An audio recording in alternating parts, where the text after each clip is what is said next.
Jadi ini seperti biasa, ini kesempatan bagi kita ini untuk melaporkan ke masyarakat apa yang sudah kita kerjakan nih sebagai organisasi bantuan hukum maupun sebagai organisasi pemberi bantuan hukum negara. Kalau dari pengamatan kamu, itu secara umum perkara kita ini banyak perkara apa ya? Kalau di tahun 2023 gitu ya, tahun 2023 nih yang banyak pertama tuh tentang perkaranya pidana, lebih khusus lagi itu narkotika. Kemudian ada juga perkara persetubuhan terhadap anak kalau pidana. Kalau perdata perceraian gitu ya. Dan ada juga PHI sebenarnya. Tahun 2023 ini banyak sekali gitu orang di PHK gitu kan, dan dia tidak mendapat hak-haknya gitu kan. Itu sih yang lebih ke perkara di tahun 2023. Tapi lebih kalau ditanya lebih banyak atau apa yang banyak sih itu narkotika sebenarnya. Nah, pidana. Narkotika kalau kamu lihat rata-rata masyarakat seperti apa permasalahan case-nya, apa yang menjadi masalah dalam penegakan hukumnya, bukan masalahnya, tapi mengapa mereka dikenai pasal apa misalnya. Sebenarnya kalau berbicara pasal apa yang dikenakan dari beberapa case yang masuk di PDKP itu terkait sebenarnya orang-orang juga dia lebih di mana-mana pun mungkin ini sudah menjadi hal yang lumrah terkait sebenarnya dia penyalahguna tapi jadi atau pemakai itu dianggap dia pengedar juga, dimanapun tahu gitu. Terkait pasal harusnya muncul nih pasal 127, tapi dia dianggap 112 mungkin kan ketika babynya kecil mungkin ya, atau 114 gitu kan.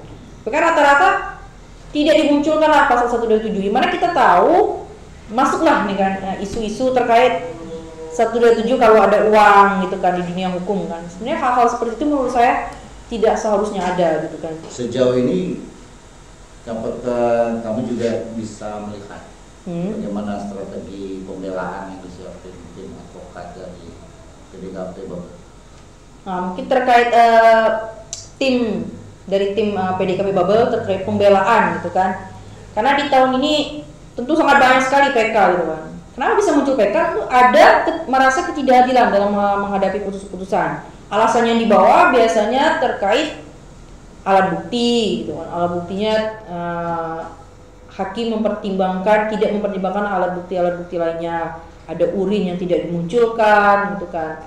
Terkait BB kecil tapi hukumannya tinggi gitu kan. Padahal fakta persidangannya terkadang jelas bahwa dia sebagai penyalahguna. Bahkan ada yang harusnya dia pernah direhab tapi tidak dipertimbangkan gitu kan. Itu menjadi alasan PK juga kan dari PDKP. Tapi lebih sebenarnya kalau kita runtut lagi, kita lihat lagi, harusnya asesmen itu yang harus berlaku sebenarnya. Tim asesmen terpadu gitu kan. Ketika tim asesmen terpadu itu dijalankan dari proses penyidikan gitu kan, dari proses penuntutan sampai persidangan itu ada minimal di proses penyidikan kita ketahui ada nama tim asesmen terpadu. Ketika itu tidak dilaksanakan gitu kan, bakal sia-sia gitu kan di persidangannya. Coba itu dilakukan tanpa ada embel-embel, ada uang baru kita TAT gitu kan, harus tertangkap tangan dulu gitu kan.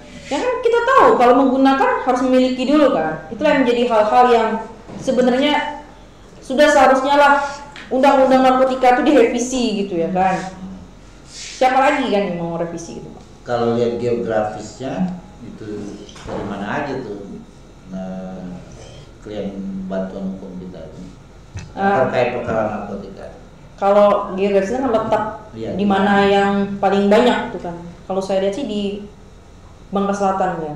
Tapi terkait maksudnya pekerjaan mana sih yang paling banyak menggunakan ini kan? Kita tahu Bangka Belitung kan tambang gitu kan. Paling dari segi dari pekerjaan yang pertambangan gitu kan. Dari pekerjaan dia sebagai penambang itu banyak yang menggunakan narkotika. Selama perkara yang masuk di PDKP itu rata-rata dia penambang. Penambang yang menggunakan narkotika gitu. Dari Belitung ada juga? Belitung ada masuk kita juga di masuk PK juga upaya hukum yang kembali terkait di Belitung. Di Belitung sama juga sebenarnya, Belitung juga penambang gitu kan. Penambang, ada juga yang tambang, tapi ya itu tadi terkait dia pengguna gitu kan, tapi seolah-olah dianggap itu. Nah, yang itu kan tadi cara pidana ya. Nah terus kalau perceraian itu kenapa tuh? Kalau perceraian ini rata-rata alasannya sebenarnya lebih ke bertengkar gitu kan, bertengkar secara terus menerus alasan yang biasa kita pakai gitu kan. Tapi faktor yang mempengaruhi dari pertengkaran tersebut yaitu ya tadi faktor ekonomi juga sebenarnya. Nah, ekonomi dan juga perselingkuhan itu juga ada sih kita tangani. Oke. Tapi faktor utamanya ekonomilah yang menyebabkan pertengkaran secara terus menerus gitu kan, karena merasa tidak tercukupi mungkin terkait kebutuhannya. Jadi kalau ini secara angka kamu masih hafal kan? Kalau secara angka Berapa jumlah? kalau seluruhnya? Iya. Kalau seluruhnya kita hampir 60-an gitu. 60. Kalau yang kita kan bantuan hukum gitu. Ada sekitar 20 lah yang kita reimburse, yang lainnya kita pro bono atau bantu mandiri istilahnya. Kita tidak meminta juga bayar, itu memang dari kantor juga subsidi silang. Namanya juga kita bantu hukum, kita membantu masyarakat yang kurang mampu gitu, apalagi yang dicari gitu kan. Ya bagus sih, gue pikir ya kita lihat kinerjanya bagus ya. Ya bukan uji ya. Tapi ya kalau lihat gambaran cerita kamu ini ya memang kebaran pemohon bantuan hukum ini merata ya, sampai Belitung juga kita didampingi ya. Nah sekarang terkait ini nih. Kamu mau tahu nggak sejauh mana pelaksanaan kemitraan kita dengan siapa aja ya? Kalau kemitraan ini 2023. Pertama kan kita tahu kita kerjasama dengan Kanwil, ya, Kementerian Hukum dan HAM itu terkait dana APBN-nya ya, bantuan hukum perwakilan negaranya kan dari Kanwil gitu. Tapi untuk PKS-nya ataupun perjanjian kerjasama yang tahun 2003 kita laksanakan itu kita kerjasama dengan Rutan Mentok, Rumah Tahanan Mentok, terus kita kerjasama dengan Lapas Anak. Nah, terus ada juga lapas narkotika, kemudian APBD kita juga kerjasama melalui Pemprov tadi, pemerintah provinsi di tahun 2003 ini, dan semua kegiatan kita melibatkan mereka juga. Ada juga Bapas, kerjasama Bapas, karena Bapas ini udah hampir 1 tahun ini kita juga, tahun kemarin juga kita kerjasama gitu, kita melakukan penyuluhan setiap hari Kamis biasanya, itu terkait dengan pemberdayaan lah tahanan ataupun mantan-mantan napi gitu kan, untuk memberdayakan mereka biar mereka siap juga sebenarnya menghadapi hukum dan diterima juga di masyarakat. Dan itu pro bono kita lakukan tanpa ada kita minta biaya atau mengeluarkan biaya apapun. Iya, jadi kalau di kegiatan non-litigasi ini kan ada soal penyuluhan. Iya, penyuluhan. Sejauh ini kemana aja ya ke penyuluhannya?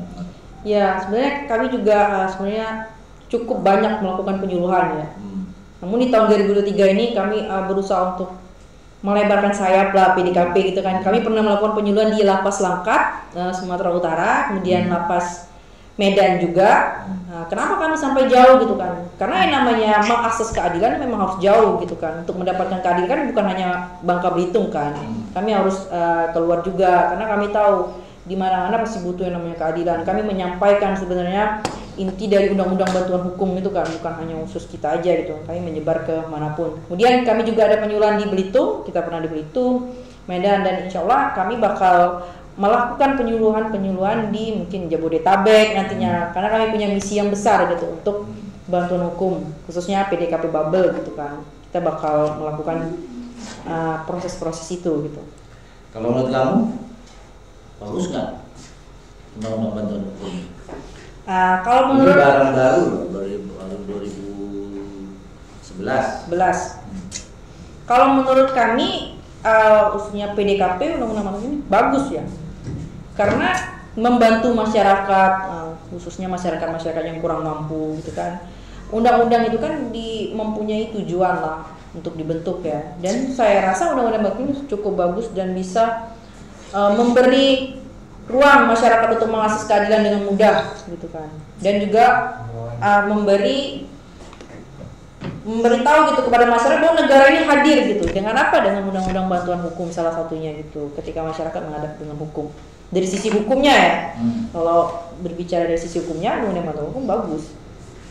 Jadi kalau nggak ada undang-undang bantuan hukum, mungkin kamu belum lahir waktu itu ya. Seperti apa tuh keadaannya kan? Kalau sekarang udah lebih baik kayaknya. Iya. Tapi kalau udah jalan lama nih kan, menurut kamu ada nggak efeknya kepada penegakan hukum?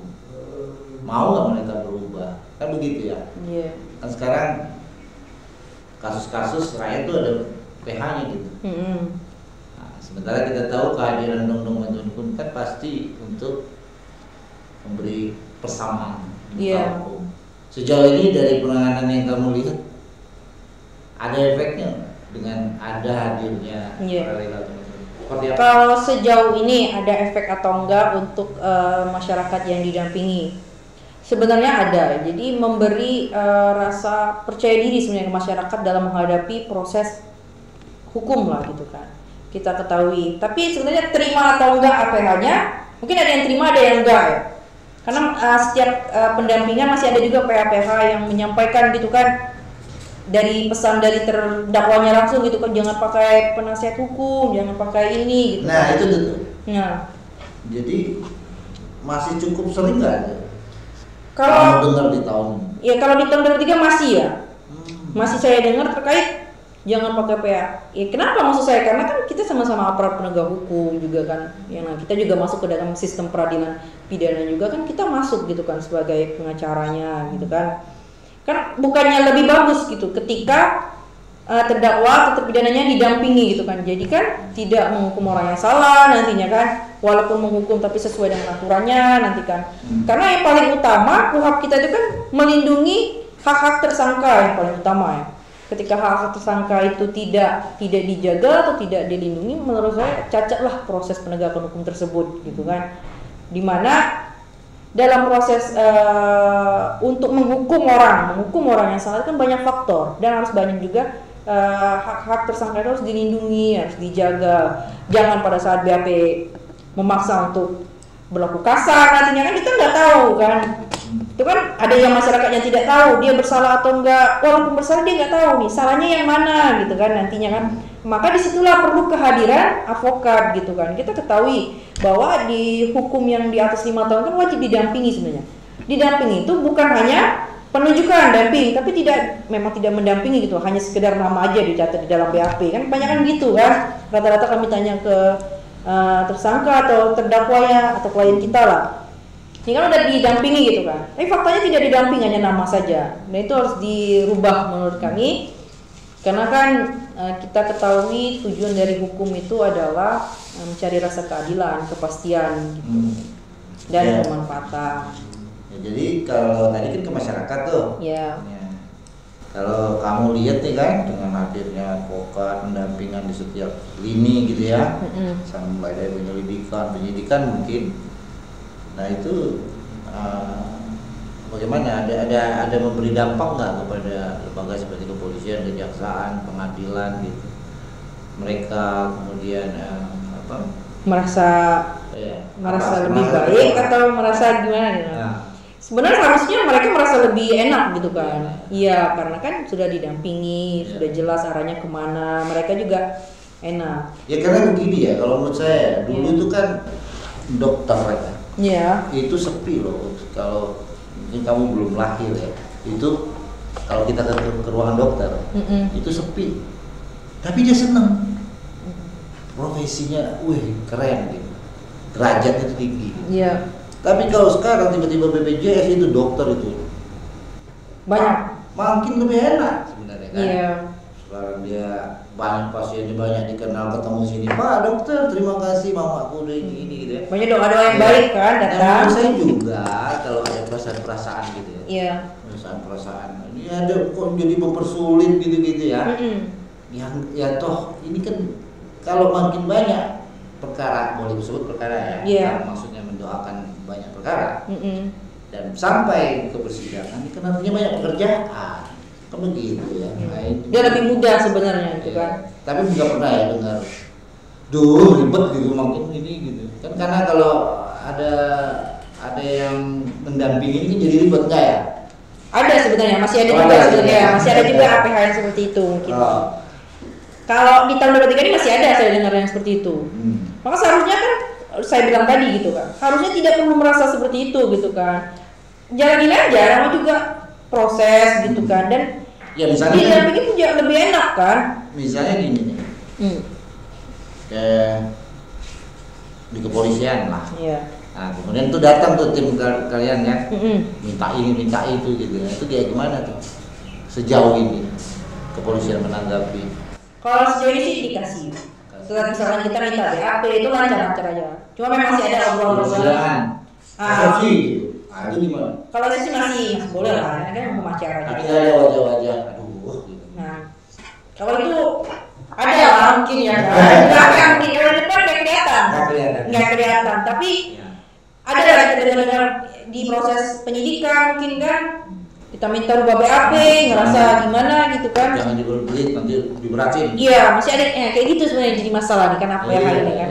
Kok masih ada mau APH lah ya yang ngomongnya. Jangan pakai pengacara gitu kan. Ya jadi untuk apa gitu kan adanya pengacara gitu. Kalau mereka masih menuntut seperti itu gitu kan.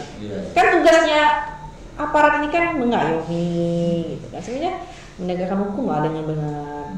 Ketika didampingkan lebih bagus gitu. Jangan merasa seolah-olah adanya PH ini merusak sistem peradilan pidana. Itu maksud saya. Sebenarnya tidak. Sejauh ini dari pengamatan dan pengalaman, melihat gitu kan. Ini undang-undang bantuan hukum ini memberi akses kepada warga tidak mampu saja, atau juga kemudian berdampak pada membangun sistem peradilan yang lebih profesional. Udah mulai lihat belum gitu maksud saya? Udah sih menurut saya, dengan adanya undang-undang bantuan hukum ini tentu kita membuat sistem peradilan pidana kita lebih profesional gitu kan, lebih bagus lagi, terus lebih melindungi hak tersangkanya gitu kan. Jadi tidak ada lagi bahasa tidak ada uang ya. Tenang, negara kita sudah menyiapkan undang-undang bantuan hukum gitu kan, bisa datang ke LBH, bisa datang ke Kanwilnya mungkin nanti bisa merekomendasi. Kan ada banyak juga bantuan hukum atau lembaga bantuan hukum di Bangka Belitung gitu kan. Untuk yang di luar Bangka Belitung bisa ada juga gitu. Karena kita seluruh Indonesia itu sudah banyak gitu lembaga bantuan hukum. Itu kehadiran negara. Oke, terima kasih diskusi sama Rosa sama-sama soal pelaksanaan bantuan hukum di Bangka Belitung dan efeknya, dampaknya. Semoga teman-teman juga terus mantap bekerjanya dari pengabdian atas ilmu hukum yang dimiliki, dan semoga juga bisa memberi efek pada kamu ngopi ya? Enggak. Oh enggak? Iya. Settingan kameranya aja. Oke. Kayak kita kan kalau penasihat hukum yang perempuan gitu ya, itu nanti bakal ngopi juga nggak ya? Kalau saya tidak. Tidak ya? Iya, karena tidak suka kopi, Bang. Oke. Baiklah. Tapi kalau ngopi di luar boleh. Ya, tapi kan kopi-kopi milenial ini sekarang lain ya. Iya.